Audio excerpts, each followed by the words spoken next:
listening to another episode of the Ghoster101 podcast. I'm Andrew Stillwell, and I am joined by my two spooky co-hosts this week. It is the week prior to Halloween, so we're talking a little bit of Halloween haunts this week. But first, up in Ohio, Nick Weisenberger. Nick, what's going on? Oh, not much. I love it. And after several weeks / months of ghosting us here on this podcast, literally and figuratively, Shane Joseph down in Orlando right now, where he is participating in the Disney College program. That could be another episode for another day. We're not sure. But Shane, welcome back to the Coaster101 podcast. Glad you're here to join us this week. What's going on down in sunny Central Florida? Thank you. Yeah, it's good to be back. Had a good couple weeks. One iffy week with the hurricane, but other than that, everything is going great. That's what we'd love to hear. But yeah, like I mentioned at the top of the show, obviously this show will release on Monday, the 24th of October. It is 1 week until Halloween, and we are full in the swing of theme park haunt season. And from, smaller haunts like Nick's getting ready to talk about to the Mac Daddy of them all, Halloween Horror Nights down in Orlando, which Shane has visited a couple of times since becoming a semi-Orlando resident. There's so many different things when it comes to Halloween haunts at the park. And every park, I feel like, kind of does their own thing. They have their own scare zones and their own mazes and their own themes that they try to hit on. And then some parks, obviously Universal has IP.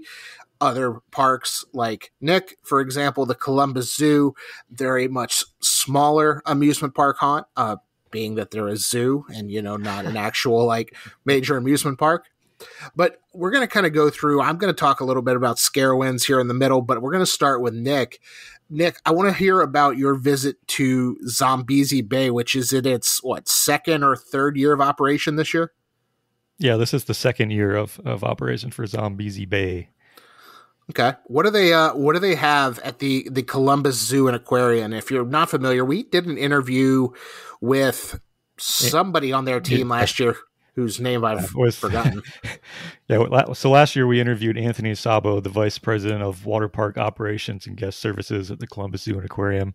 And we talked to him about how you go, from nothing to building a brand new Halloween haunt event, and how you transform a water park into a haunt. So I guess, for those who don't know, the Columbus Zoo and Aquarium, they still have the family-friendly Boo at the Zoo event, which takes place just at the zoo, which I actually went to yesterday. And the main focus of that is trick-or-treating, letting the kids dress up in costumes and just walking around the zoo. So then attached to the zoo, you have a small amusement park area called Adventure Cove, and then you have the water park, which during the summer is Zombezi Bay. And so they transformed that whole amusement park and water park area into Zombezi Bay for the Halloween season. And we got invited to a media preview for that back in the middle of September, and went to that and had a lot of fun. Yeah. So what does a park like Zombezi Bay, what are their offerings this year, and kind of what changed in your opinion year over year? So last year and this year they have the same number of haunts. So they have 4 walk-through haunted houses, and they have 2 scare zones, but they've upgraded each of them. They've changed the theme on a couple of them and made a lot of real small tweaks. So nothing real major, but a lot of, little improvements here and there to make the overall experience better. For example, one of the haunts, I didn't notice it last year. I think it's new this year, but they have a little pre-show, which is a video that you watch before you actually go through the haunted house, which kind of has 2 purposes. One, it helps set up the storyline for the haunt that you're walking through, but it also helps the operations. That's how they know when to let the next group through, is after they've watched the video. I like it. And I'm looking at the Zombezi Bay website, which is zombezibay.columbuszoo.org. If anybody's listening wants to check this out. They've got 4 haunted houses. They have Catacombs. They have Eternal Darkness, both kind of nebulous. They're both presented by Mountain Dew, which I think is scary enough in its own right. But they also have Pleasant Screams, which was Pleasant Dreams Laboratory, because we're spooky and that's how you're going to pronounce it, not laboratory. And then what appears to be circus themed sinister shot sideshow. Nick, what were the highlights of Zombezi Bay for you? So during the preview, we got to walk through two of the houses, and it was actually still daylight. That's one of the problems of going to a haunt in Ohio in September is it's still light out at like 7:00. So yeah, you got to wait a little bit. But the cool thing is we were able to film in two of the houses. So if you want to see, like, get a little glimpse, sneak preview of what it looks like walking through one of these haunted houses with the lights on, you can go to our YouTube channel or go to Coaster101 and search for Zombezi Bay. But we got to walk through the two haunts that you just mentioned, the Sinister slideshow, which is pretty cool because you wear 3D glasses as you walk through it, and all the walls are just like painted with this really bright paints that are just like popping out at you, and it makes it like where you can't even tell like where the floor and where the walls end. So that's really cool. A lot of clowns. I don't like clowns. Yeah. Yep. They have the classic like barker out in front, like insulting people and telling jokes and things like that. So you have the scary stuff, but then in addition into the haunted houses, you also have 6 rides that you can go on, which includes the Sea Dragon wood coaster. Sea Dragon is open. What about Tidal Twist? Not open? Open? No, it's not attached to this event because it's still open during the zoo hours, but it's kind of where it's situated. It's right next to the zoo, whereas Sea Dragon's more attached in the amusement park area. So it just would kind of be, there's no like convenient way for them to have included Tidal Twist in this event, so that it's only just the Sea Dragon coaster. But if you still want to get your credit, you can go to the zoo during the day and still ride Tidal Twist. I'd still need to get my Sea Dragon coaster. I think it had rained that day, and the old brakes or whatever, they hadn't reopened when I was up there. The manual, like hand operated brakes, skid brakes, so those don't do well in wet weather. We got to get those NASCAR like dryers out there and just be like, hey, fix this. We have nerds who want to ride our wooden coaster. Anyway, Columbus Zoo, sorry if you're listening. I'm not jaded at all by my visit, but Tidal Twist was really fun. Nick, what can you tell us about the Boo at the Zoo? I mean, I know it's not as haunted. I mean, is it mainly just like you give the animals pumpkin enrichments or whatever the zoo term is, they're just gnawing on pumpkins instead of lettuce or whatever? Yeah, there's all that kind of stuff in terms of the animals. There's trick-or-treating for kids. They have photo opportunities with some of the characters dressed up in their Halloween costumes. There's pumpkin carvers, there's a hay maze, all that kind of stuff. Got it. And then I do real quick, I know you did not get to Kings Island's Halloween haunt. They're kind of adult, scary nighttime Halloween event, but you did go to the Tricks and Treats Fall Fest with your son Henry, which, side note, if you've not read Nick's review of Kings Island through the eyes of an 8-year-old, which I believe on the Coaster101.com is called No Kings at Kings Island. Yep. You need to go read that and realize that Henry is the best character in the Coaster 101 extended universe. And it's not even a close race at this point. But what was the Tricks and Treats Fall Fun Fest like at Kings Island? It was great. So they have all the Halloween decorations set up that are, normally there for haunt, but they're set up all day, and so all the kids can see them. So we went on a Sunday, so that's the Fall Fest was going on, but there was no haunt on Sundays. But yeah, the main attraction for the kids is the trick-or-treating again. But what I really like at Kings Island is, at other places like Boo at the Zoo, they just have like a card table set up with someone sitting there. But at Kings Island, they have themed sets where you get your candy from. So there's like one that's all about spiders. There's another one that looks like a monster, and someone like sticks their hand through the monster's mouth to give you candy. So it's a lot more like interactive and fun at Kings Island to go trick-or-treating. I like it. And Shane, I know you're down at the like theme park Halloween capital of the world down in Orlando, but anything you want to ask Nick about, anything you want to know that I've forgotten before I kind of dive into SCarowinds a little bit? I just want to ask, so are there scare zones at Zombezi Bay in addition to the houses, or is it just the houses? Yep. There's 2 scare zones. They're pretty small. And one of them can be avoided, but the other one, if you want to go ride the rides, you have to walk through it. Okay. It's called photosynthesis, and it's all about like plants coming alive and, and eating you. Also presented by Mountain Dew. Just, I would like to just throw it out there. Mountain Dew is a big part of the Zombezi Bay. It seems like maybe that's themed after like the science fair experience. Like, what if you feed Mountain Dew to your plants? Plant comes alive. That's what happens. happens. Your face. You joke. I did that in the 6th grade, and the plant didn't grow. It was really sad. But one of the things that I like though about Zombezi Bay is they do take advantage of the fact that they're in a water park. So because they have some, really big slides, so they project like giant skull animations on the slides, which is really cool. Oh, that's awesome. Like, you're talking just like regular projection. We're not talking like Disney level, like projection mapping or anything. No, not that level, but yeah, just giant skulls that move. Got it. One day, Columbus Zoo, we'll make it happen.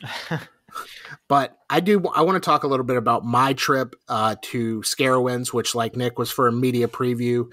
SCarowinds this year, they've got 5 mazes. They've got the all new Paranormal Inc., which came over from Knott's, and then they've got Slaughterhouse, which is a returning maze, Silver Scream Studios, Condemned. They've got the Tooth Fairy, and they also have Depths of Darkness. And I walked through 4 of the mazes during my visit. Depths of Darkness was not operational at that point, but I want to talk a lot about Paranormal Activity because I want to talk a lot about Paranormal Inc. This maze, I think, can set a bar for SCarowinds and the kind of mazes that the park can actually produce now. It had a little bit of everything. It had some actors. It had 2 pre-shows, which I thought were pretty unique. One was this kind of, I'm going to call him a caretaker, an older gentleman who kind of told us the backstory of the hospital that Paranormal Inc. takes place in. And then, the premise, without going into too many spoilers, is you're taking part in one of these paranormal ghost hunter type reality shows that I think is the only thing Travel Channel airs these days that's not extreme water parks on like a Sunday afternoon. But, something obviously, because it's a theme park and it's a show, something goes awry and, stuff starts to hit the fan very quickly when the ghost hunter guy hits a button he's not supposed to. He's basically like, screw it, I'm leaving, and just slams this button. And, the spirits get released, and there's some really, really cool interaction with the set pieces. There's a really unique thing that I've never seen in a maze before where you can kind of go one of 2 ways while leaving this kind of first scene. Really cool. I thought that maze was really well done. I walked through it twice on that first night, and I know, from talking to people who have been to SCarowinds, it is definitely one of this year's most popular mazes. I think it could be because that gentleman at the front tells a really good story at the beginning. They have to pulse people into that room and kind of reset it into that first scene. So it may take a little bit longer than your traditional maze, but I really, really liked what they had going on there. And if you've been to SCarowinds in the past, Paranormal Inc. is actually located in the former Pat Hall High School where the Zombie High maze was. And there's some really good, mannequin interactions. There's everything that can make like a regional theme park haunt great. That is what Paranormal Inc. is. So bravo to the Cedar Fair Entertainment team, to Carowinds Live Entertainment team. They killed it, as they always do. But can I talk about like my favorite maze at SCarowinds, which year after year, I've been going to this event every year since like 2015. I skipped, I think, 1 or 2 years because of COVID or whatever. The Slaughterhouse maze that Carowinds does. It's the quintessential chopped up butcher shop, chainsaw guys and human flesh and all sorts of gross things that, probably can put an explicit tag on this podcast. But I love what SCarowinds does with the red ribbon meets where the sign is lined up so it like flickers, and instead of red ribbon meets, it just says die. So that's a cool touch. And then the scare actors in there are really good. It's just full of blood and guts and gore. Again, everything that kind of makes a Halloween haunt just unnerving. And it helps that like the best scare of my life came in that maze that first year, where there was a guy who had no legs, and he popped up on his hands and started walking around as he was like laying under a cadaver. Oh my gosh, it still like gives me chills to this day. But Slaughterhouse is another one of my favorites at Carowinds for sure. They've got a number of shows at so they've got this new scare zone at Scarowinds, which, going back to Zombezi Bay, Nick, I really wish Carowinds would embrace the haunted water park, and they would make Carolina Harbor Scarolina Harbor with just that giant red S, but they haven't done that yet. Nobody with the park seems to want to listen to me when I suggest that. But they've got this new scare zone called the Harlequin Club, which is kind of a next level of their circus. The E.F. Bailey's Freakling Brothers circus, whatever it was. It's a circus theme, but they've got this Carnival Barker show that's it's just a different thing. And this is I was talking to Ryan Allen, who's their director of live entertainment, and I don't want to spoil anything for anybody who hasn't been to Scarowinds yet, or has to listen or is planning on going, listening all this. But they have this act called the Main Stage, where I just told him, I said, you're going to get a lot of moms on Facebook who complain about this, because it is very PG-13, very risque, very, very not your typical theme park Halloween show. And I really appreciated that for what it was. It was definitely, there are some acrobatics and, dancing that is just kind of provocative and things like that. But it kind of gives this new sideshow act without really being a sideshow act. But it's definitely, again, not like your typical, like, hey, come see the bearded lady. So, which I think was really good. But their other main show is called Heads Will Roll, and that's on the main stage. And I feel like I've talked a lot about the show Scarowinds did last year, Queen's Ball. And it was just this high energy dance number, a lot of popular music. The dancers killed it. All the storytelling killed it. And this Heads Will Roll show is kind of its own like sequel to that in a way. Again, super high energy. The dancers are great. The soundtrack is fantastic. I really wish I could get back to Scarowinds. I don't have plans to go back this year, but the one time I did see it, it was really, really good. So if you're at Scarowinds, at Carowinds at all for the holiday season, make sure you take the time to see those two shows, the Main Stage and Heads Will Roll. There's also the Lost Souls, who kind of are like this metal band. They started their show with a Rob Zombie song, which I, appreciated, but it's definitely that kind of grunge and headbanging a little bit. And it's in there. There's Zombie, Bloodyard, Scare Zone. So the shows are all really good. The maze is always top notch. We got a lights on tour of the Tooth Fairy also on our YouTube channel. So we got to, see everything that goes into that. And, we did a tour of that maze last year with Ryan, and the attention to detail, you like walk through this wall and there's all these like teeth on the wall. And so you ask him, where do you get these teeth? He goes, oh, Amazon. You can apparently just buy. You can get anything on Amazon. Exactly. Everything from A to Z. We don't have an Amazon affiliate link, so go use somebody else's.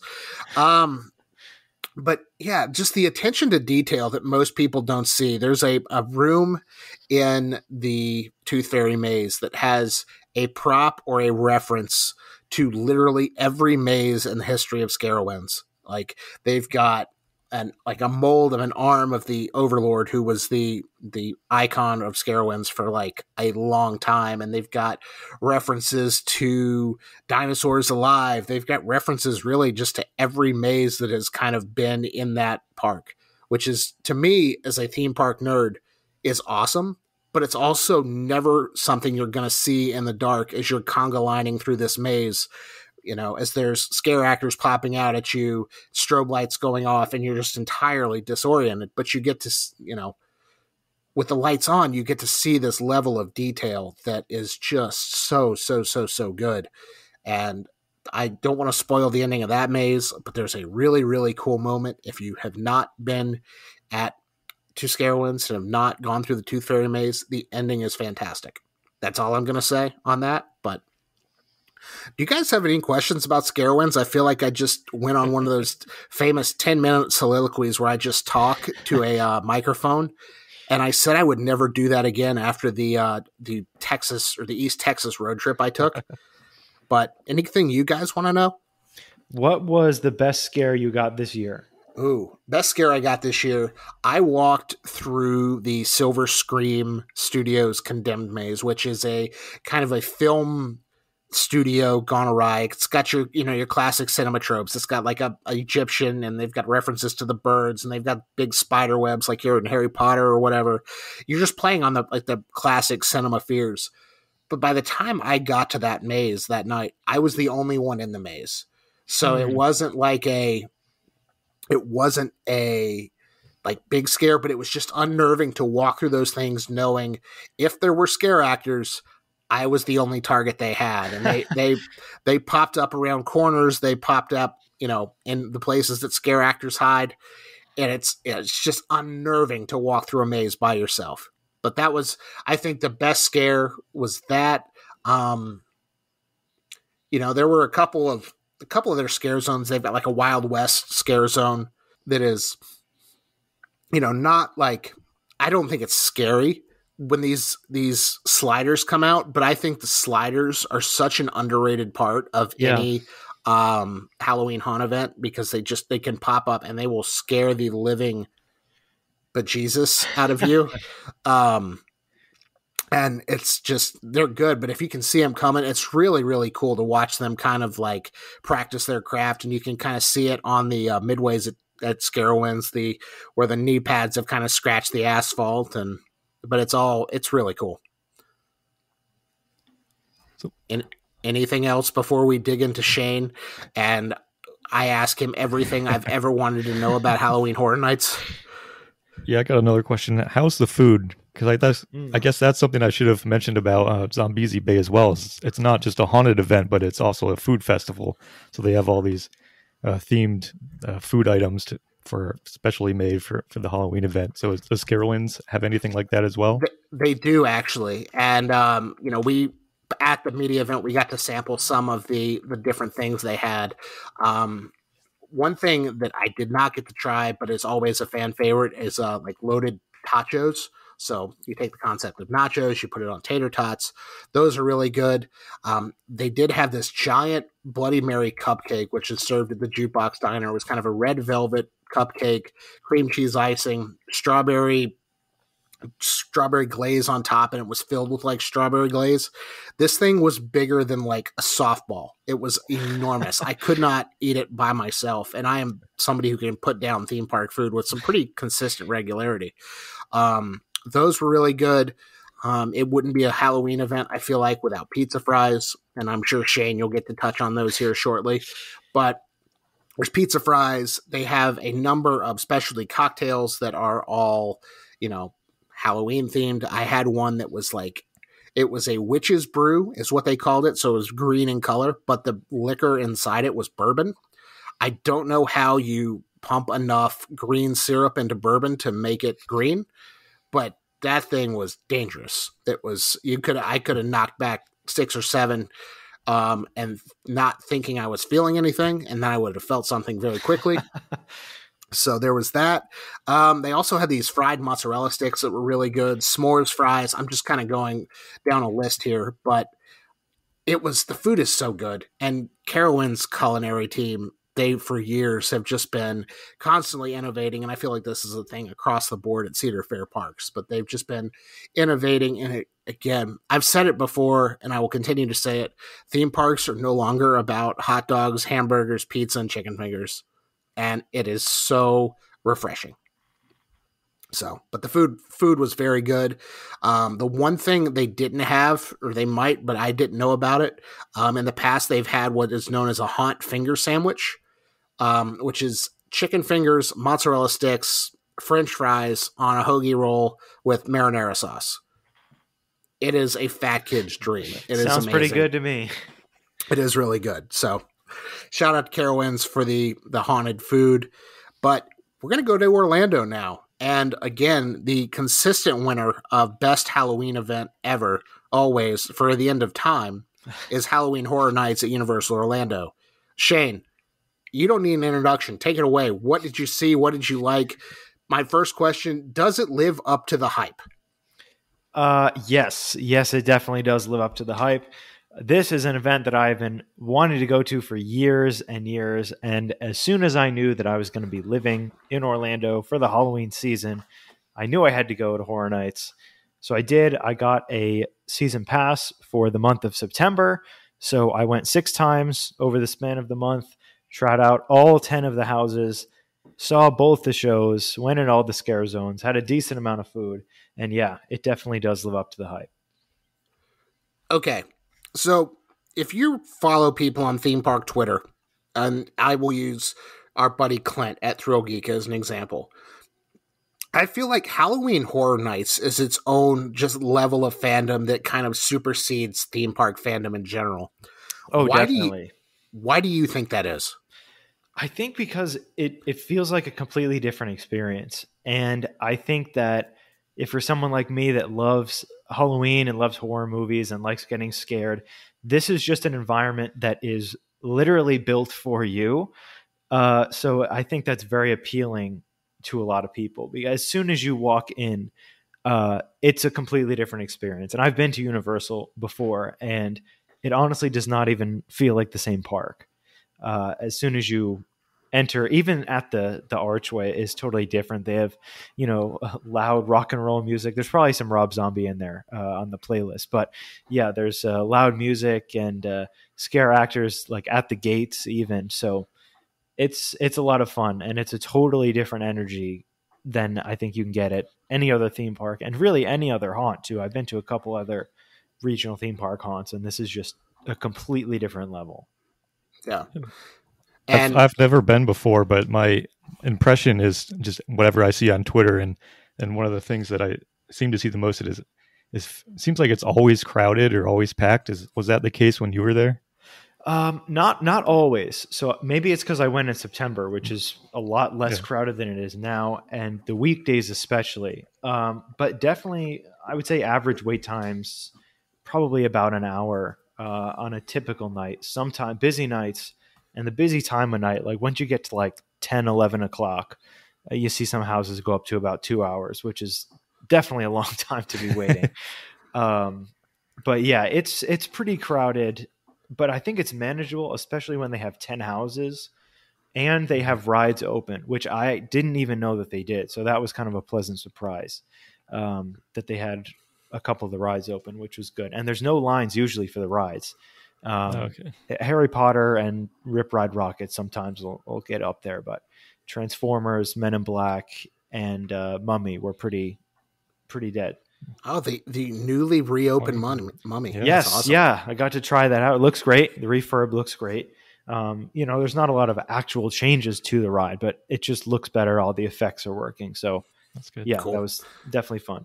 But yeah, you did mention there are 10 houses, and I'm just going to kind of run down the houses here. There's the Weekend After Hours Nightmare, which if you've listened to our podcast with any length of time, you will know that when we record on a topic and Shane is on the show, Shane will wear the shirt. He wears the band's shirt to the concert 100% of the time. Yes, I do. But Shane's got his Weekend After Hours Nightmare shirt on. There's Halloween, so Michael Myers. There's the Horrors of Blumhouse. There are the classic Universal Monsters, Universal Monsters Legends Collide is the maze, so Wolfman, Dracula, things like that. There's Spirits of the Coven, which appears to be in a 1920s speakeasy with flapper witches. There's Bugs Eaten Alive, which I will just pass. pass. I want nothing to do with that. Fiesta de Chupacabras, Hellblock Horror, Dead Man's Pier, and Descendants of Destruction. So they've got some IP, but they've got some of their own IP as well. Oh, yeah. I would say, so my favorite house this year, like you said, I've got the t-shirt. is The Weeknd. I think it's such a unique idea, and I think it just executed as perfectly as I could have hoped. As a big fan of The Weeknd, that was definitely my most anticipated. But my other two favorites, I will have my full ranking list out tonight. So by the time this episode goes up, my review will be there too. But my top three houses were The Weeknd, Halloween, and Dead Man's Pier. Halloween, I think, is just on paper the best. I think just objectively, that's the best house of the event. It's incredible the way that these sets are recreated from the movie. It's based on the first movie, the original Halloween. So they have all the classic scenes and sets that have been recreated inside this massive soundstage. So it's a completely like immersive experience to be actually in that world. Okay. And I know you're a big cinema geek, so I think that probably plays a little bit of a role. But what was the Dead Man's Pier Winter's Wake? Was it your typical pirate themed haunt, or generic pirates? Like, what are we talking about here? No, it was like fishermen. So it's based at a New England fishing village. So maybe it was because I felt at home there. But I think, and many people have said this, and like Halloween Horror Nights fanatics, this is most of people's favorite this year. The sets are unbelievable. I cannot believe that this exists inside of a soundstage. I mean, they built an entire fishing village, and in the middle of it is this giant wrecked ship with this violinist that's on the top of the ship, like playing music, and there's wind and there's rain, and you can feel the fog. It's really, I mean, there are videos of it. We didn't get to take videos inside, but if you go online, there's plenty of pictures and videos from inside the haunt, and it's just incredible. The scares are great too. There's a lot of black light effects, and there's some really clever stuff they do with diving suits, which is really scary as well. But yeah, I was just super impressed with that, and all the costumes and makeup in there too are really unbelievable. So, and it's great that a non-IP house is getting a lot of love as well, and that's the case with all of them too. They give just as much effort to the haunts that are not based on something else, which I think is great. Yeah, I got to ask, going back to the Weeknd maze, were they able to recreate? And I know this is a dumb question. Were they able to recreate that scene from the Super Bowl halftime show where he's wandering in the mirror maze? Yes, they do. They recreate that scene, and there's some great scares in that scene too that I was not expecting. So yeah, Okay. that part is great. I knew they were going to have that in there. But what's cool in that house too is they have like horror versions, like remixes of the songs, which is just really cool. When you're going through, and the actors get really, really close to you. I said this in the review. I guess this is kind of spoilers, but the event's pretty much over, so it doesn't really matter. But there's the final scare in Halloween and in The Weeknd. It's actually the same concept where there's a bunch of mannequins of The Weeknd, except there's some real actors in there as well, and it's a really, really like claustrophobic feeling because they wait a while. They wait till you get to the very end, and then they all kind of swarm you. And they do that with Michael Myers at the end of Halloween too. So, and the Halloween one, they actually have mirrors in there, so it just seems even bigger as well. So I think that was a really great concept. But yeah, it was just a ton of fun going through and hearing the music, and in the queue line too for The Weeknd. They have like concert lighting and the music going very loud too. So it's just a totally different environment than any of the other houses, which is why it was my favorite. I like it. Okay. And what about the 5 scare zones? I know they've got those in addition to the 10 houses. And I know in the past, Universal has done things like The Purge and other things of that nature. It doesn't look like any of the scare zones had any like film IP attached to them. Yeah, no, they're all original, which is great. And they were just as good as the houses in some ways. Because again, just the level of which they actually are able to theme the area around the scare zones, and the fact that it's not there during the day. which is even crazier to me is how during that, I think 1 or 2 hours in between normal park operation and Horror Nights, they're able to get all this stuff out. It's really, it just, the logistics of it, just even thinking about it seems like a headache, but yeah, the scare zones, I think my favorite ones were, they had one called Sweet Revenge, which is like trick-or-treaters revolting against the adults of the town. And it's like based in the 50s as well. So it's really fun. There's like some retro costumes and there's lots of not kid actors, because I don't think they're actually kids, but people acting as kids, which is leads to some fun interactions too. And then the other one they had, which is great, was a scarecrow scare zone, which I think is based on one of the houses that they had last year, which was a big hit. So they brought that out in a scare zone. Some of the costumes in there were really great. Things they did with the scarecrows and like the farm aesthetic that they had going on there. But yeah, the scare zones were just as impressive, and I got just as scared in the scare zones as I did in the houses.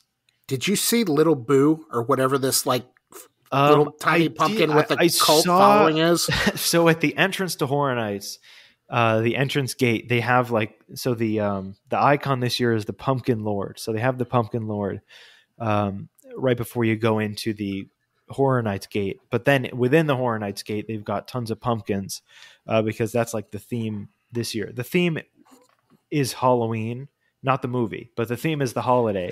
Since this is Horror Nights 31, they decided to theme it after the actual day of Halloween. So all the scare zones and the themes are based on that. So the first scare zone is like jack-o'-lantern themed, and I didn't actually see it. I've seen pictures, but I know that there is a Little Boo pumpkin up in that archway they have of jack-o'-lantern. So yes, Little Boo is in there, as well as in one of the shows, which I saw, the Lagoon show, which is called Ghoulish, I think, which is gone, unfortunately. I think the hurricane got that one, I think. Yes. Yeah. Because it's in the lagoon, there's a lot of underwater technology that I don't think made it out of the hurricane, which is really unfortunate, because I think I posted this on Twitter with the Coaster101 account. It's just one of the most simply impressive shows and technically impressive shows I've ever seen, which I was totally not expecting at all from this lagoon show.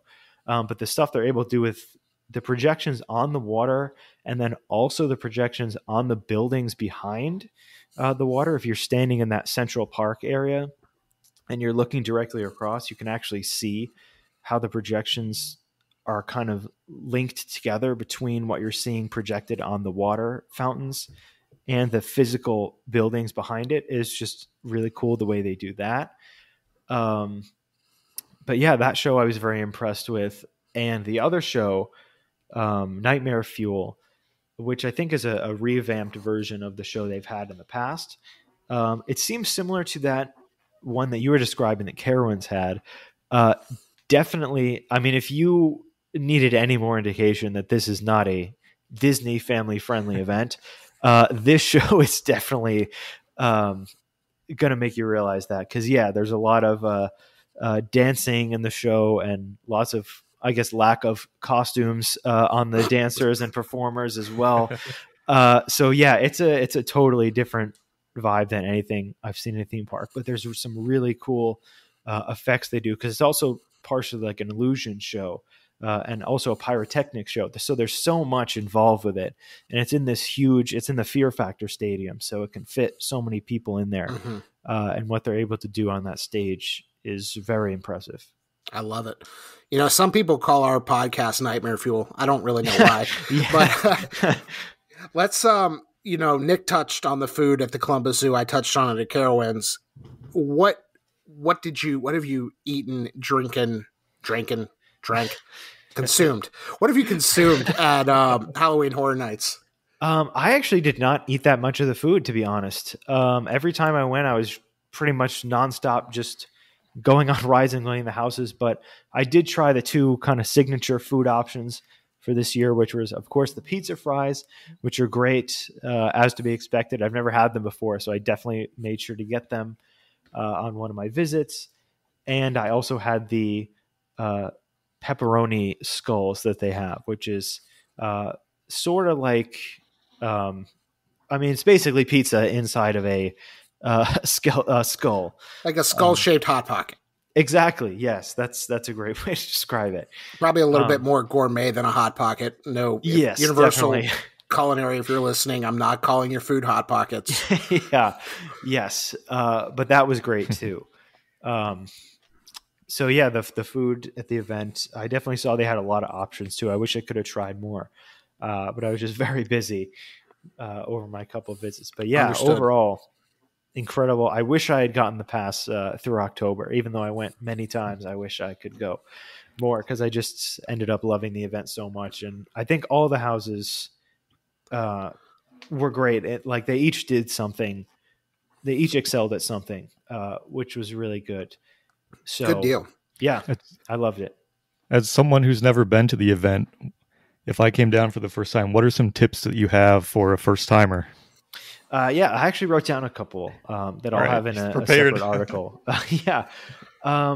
So I would say bring water for sure, because that's something that took me a couple of visits to figure out. Despite the fact that you're not really going on as many rides or doing as much walking, you're doing almost as much walking as a regular theme park day. And just, it's also very hot because it's very crowded, like we touched on. So also there's a lot of, flames and things that aren't happening in normal park operations that just lead you to get very hot. So I would say make sure to have, water and shoes, which is good for any typical theme park day too, but specifically to Horror Nights. Are you allowed to bring water in? You can bring an empty bottle and get water to fill it up when you're inside. But I also think that there are some things where if you've been to the parks before, you can skip things like Rip Ride Rocket or the Mummy, Gringotts that sort of get longer lines because the experiences aren't really different. Other than Rip Ride Rocket, they did have one Horror Nights exclusive track on there. It was a Chucky track to promote the new show. So that was the only different thing that was on any of the rides. Wait a minute. So you're telling me they updated the soundtrack list of Rip Ride and Rocket, had a maze for the weekend, and we still cannot listen to Blinding Lights on you know what? Rip Ride Rocket? I hadn't thought about that until you mentioned it, but now I desperately need that to happen. Oh my gosh. So if Universal's listening, please get those rights, and please put it on Rip Ride Rocket. And then remake every other song on there too. I mean, it's due for a catalog upgrade. Needs some updating, definitely. But yeah, another tip I would say is to get the houses at the back of the park done first. Same goes with rides, but yeah, also a lot of people crowd the front of the park, and the busy times. The event I think opens at 6:00. And the real busy times, I would say, are from 8 to 11, maybe even a little bit after that. The event is over at 2 a.m. And I would say from between 12:30 and 2 a.m., there's going to be almost no waits for anything. So I got probably more done from the hours of 1 to 2 than I did the whole rest of the day sometimes, especially those mazes like Halloween and the weekend that were consistently at 1 or 2 hours. You can get in line for those at like 1:59 and then just go through. So that would be... Do you think it's possible to go through all 10 houses in one night? Because that's the thing with Zombezi Bay, which is a smaller event. There's only 4 houses and 2 scare zones. But to do all the houses and the scare zones and the rides and try the food, like that's a lot to do in just a couple hours. Yeah, I can only imagine it's even harder at one of those bigger events. I think my first day, we did either 7 or 8 out of 10 of the houses and did a couple rides. So did you have the frequent or the RIP tour or whatever it's called? That's like no, okay. I did not. But yeah, if you get the express pass, it is VIP treatment, and obviously the RIP tour as well. Which I think if you're going once, like if you're there just to do Horror Nights, I would say the RIP tour is definitely worth it. Because even like we passed a couple groups that were doing the tour, like the tour guides were just like so knowledgeable about everything, and it's beyond express too, because express you're waiting in a fast pass line, which obviously is going to be shorter, but the RIP tour takes you right up to the door of the haunt, so you skip even the express line. But with express, I would say absolutely, but without it, you could definitely get the houses done. The shows and the rides would be a stretch, but I think that if you plan right and basically did not eat or do anything other than stand in a queue, I would say it's possible to get that done. Cool. I don't even think SCarowinds without a Fright Lane pass, I don't think is possible in one night anymore, which is terrible to say, especially on like a Friday or Saturday. The lines get absurd, and I've had friends who go to the park, and my pieces of advice are: get to the park during daytime operation before the park closes at 5. Sit in your car in the parking lot. I don't care if you don't have to go in. Just go in, do it that way, because they clear the park, they don't clear the parking lot, and traffic gets crazy. There's so many people at SCarowinds, those lines get absurd. Yeah, it's the same thing with Horror Nights. The traffic. I drove in a couple times, and then I went in, and just the traffic to get in is pretty rough. Yeah. Well, even Zombezi Bay has their own skip the line system called Doom Pass. Wow. Doom Pass.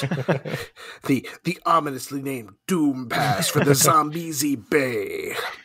So, all right, guys. Well, before we wrap this up, do you guys have any Halloween plans? I mean, obviously it's going to be a week from today when this episode releases.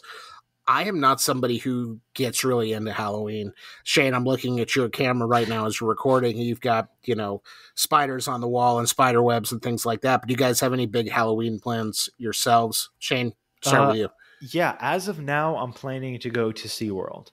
So if the plan stays the same, I'm going to be at SeaWorld to ride Icebreaker and do the haunt on Halloween night. So that will be fun. And I'm looking forward to that. And Nick, as the resident dad of this podcast recording.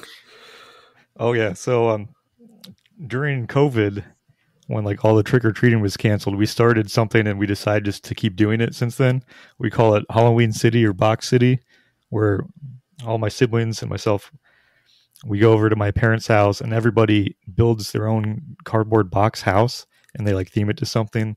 Like this year we made like a Hobbit hole, like from the Hobbit movies. Everybody makes their own cardboard box, and then we set up like a little neighborhood in the backyard, and the kids put on their costumes and go trick-or-treating in our box city. I like it. What do we have Halloween costumes yet for Henry and Nora? Yes, Henry is a Minecraft guy, and Nora is Wumba Woman. It's Wonder Woman, but she can't say Wonder. Like Wumba Woman. I love it. We're gonna have to have them back on the podcast again. As I said at the beginning of the show, Henry is like the peak of Coaster101 main character energy. And go read that Kings Island Has No Kings article on Coaster101.com. And also, that's going to do it for this week's show. But if you're listening, make sure you head to the website, Coaster101.com. Read Shane's review on Halloween Horror Nights. You can read my review on SCarowinds. Nick, you had something up on Zombezi Bay too, didn't you? Yep. Yeah, so it's all there. Coaster101.com. There's a search bar at the top right-hand corner of the page.